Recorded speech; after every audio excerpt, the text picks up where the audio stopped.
तो कैसे हैं मेरे प्यारे व्यूअर्स, स्वागत है आपका इंटरेस्टिंग टीवी की एक और नई वीडियो में।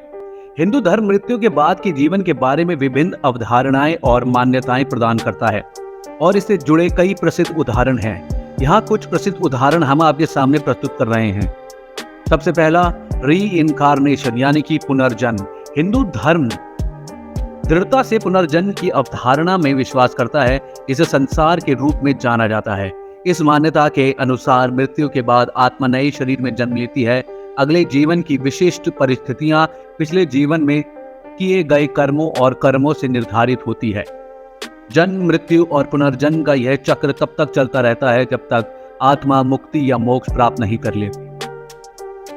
अगला है हेवन या हेल यानी कि स्वर्ग या नर्क। हिंदू धर्म स्वर्गीय और नरकीय क्षेत्रों के अस्तित्व को स्वीकार करता है। स्वर्ग को एक अस्थायी जगह जैसा क्षेत्र माना जाता है जहां आत्माएं अपने पिछले जन्मों में पुण्य कार्यों के परिणाम स्वरूप दिव्य सुखों का आनंद लेती हैं। दूसरी ओर नरक है जो विभिन्न स्तरों का प्रतिनिधित्व करता है जहां आत्माएं नकारात्मक कर्मों के परिणाम स्वरूप विभिन्न प्रकार के कष्टों से गुजरती हैं। अगला है मोक्ष। मोक्ष हिंदू धर्म में अंतिम लक्ष्य है जो जन्म और मृत्यु के चक्र से मुक्ति का प्रतिनिधित्व करता है। इसे आध्यात्मिक उपलब्धि की उच्चतम अवस्था माना जाता है। जो लोग मोक्ष प्राप्त करते हैं वे परमात्मा के साथ विलीन हो जाते हैं और पुनर्जन्म के चक्र से मुक्त हो जाते हैं। ऐसा माना जाता है कि यह शाश्वत आनंद परमात्मा के साथ एकता और सांसारिक अस्तित्व की सीमाओं से मुक्ति दिलाता है। और अगला है पितृलोक। पितृलोक पूर्वजों के दायरे को संदर्भित करता है। हिंदू मान्यताओं के अनुसार मृत्यु के बाद आत्मा अस्थायी रूप से इस दायरे में निवास कर सकती है जहां वह अपने वंशजों से प्रसाद और अनुष्ठान प्राप्त करती है। ऐसा माना जाता है कि पितृपक्ष जैसे समारोहों के दौरान अनुष्ठान और प्रसाद चढ़ाने से दिवंगत आत्माओं को सांत्वना मिलती है और उनकी मृत्यु के बाद की यात्रा में मदद मिलती है। यम और यमलोक।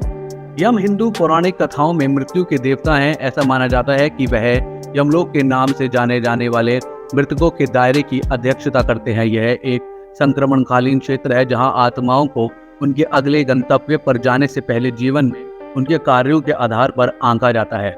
यम अपने कर्म के आधार पर आत्मा के रहने के लिए उपयुक्त स्थान या क्षेत्र तय करने के लिए जिम्मेदार है।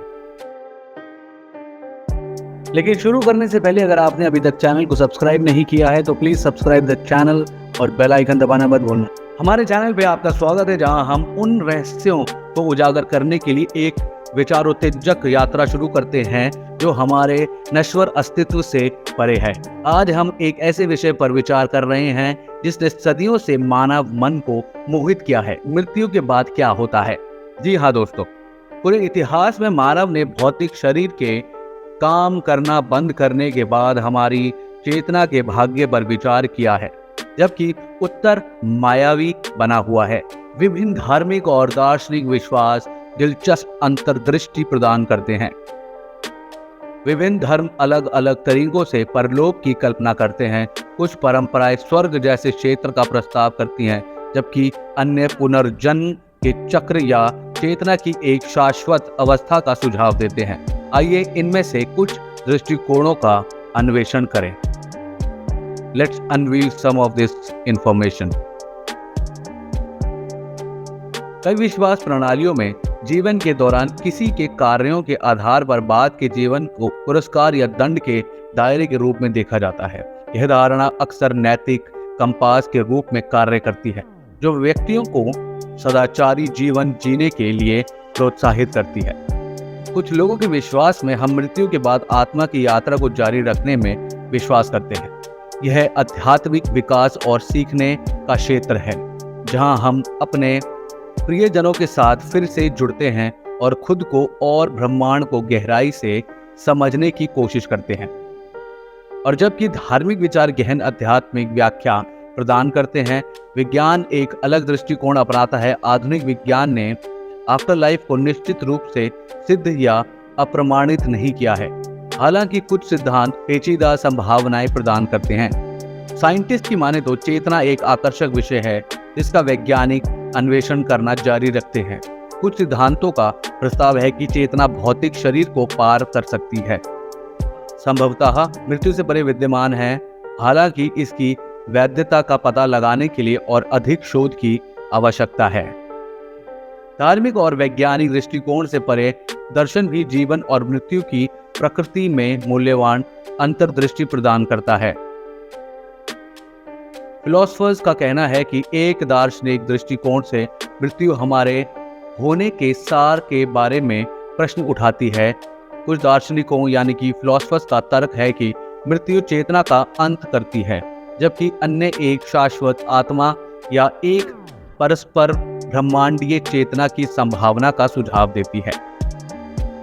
जैसा कि हमने विभिन्न दृष्टिकोणों का पता लगाया है, यह स्पष्ट है कि मृत्यु के बाद क्या होता है। इसका विषय गहरा, व्यक्तिपरक और मायावी है। परलोक का रहस्य हमारी जिज्ञासा को बढ़ाता है और स्वयं अस्तित्व की प्रकृति के बारे में चिंतन करता है। अंततः मृत्यु के बाद क्या होता है, इसका उत्तर हमारी मानवीय समझ से परे हो सकता है। हमारे विश्वासों के बावजूद इस भौतिक अस्तित्व में हमारे पास जितना समय है उसे संजोना और उसका सदुपयोग करना आवश्यक है। इस विचारोत्तेजक यात्रा में मेरे साथ शामिल होने के लिए धन्यवाद। ज्ञान की तलाश करते रहना, विभिन्न दृष्टिकोणों को अपनाना और जीवन के चमत्कारों की सराहना करना याद रखें। उम्मीद करते हैं आपको वीडियो दिलचस्प लगी होगी। अगर अभी तक अपने चैनल को सब्सक्राइब नहीं किया तो प्लीज सब्सक्राइब द चैनल और बेल आइकन दबाना मत भूलना। और ऐसी जानकारी को अपने दोस्तों के साथ भी शेयर कीजिए ताकि उनको भी मालूम पड़े कि जीवन का अस्तित्व या जीवन का असली मूल मंत्र क्या है। अगर ऐसी ही और वीडियो देखना चाहते हैं कमेंट बॉक्स में जरूर बताइए। और आपका क्या मानना है कि जीवन के बाद असल में क्या होता है? क्या हमारा पुनर्जीवन होता है या फिर हम प्रभु के अंदर लीन हो जाते हैं, या फिर मरने के बाद कुछ भी नहीं होता, बस हमारा शरीर खत्म हो जाता है। आज के लिए बस इतना, फिर मिलेंगे एक नई वीडियो में कुछ नई जानकारी के साथ। तब तक के लिए अलविदा, धन्यवाद, जय हिंद।